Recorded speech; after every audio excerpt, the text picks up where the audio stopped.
Pantal River sa Dagupan City, ginagawa umanong palikuran ng ilang residente. Ang ilan, nakuhanan pa ng larawan.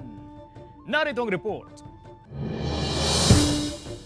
Sa mga kuhang larawan ng Waste Management Division, habang nagsasagawa ng inspeksyon sa Magsaysay Fish Market, makikita ang ilang lalaki na lantarang umiihi diretso sa Pantal River.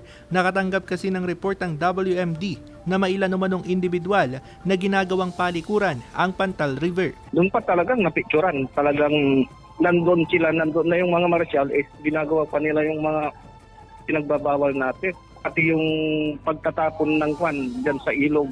3 lalaki ang hinuli at pinagmulta. Dapat sana umiisi sila doon sa kwan, doon sa talagang toilet natin kasi may public pa naman tayo, toilet. Baka tinatamad magbayad. Nagtitipid, ganun. Kaya sa gilid-gilid na lang sila.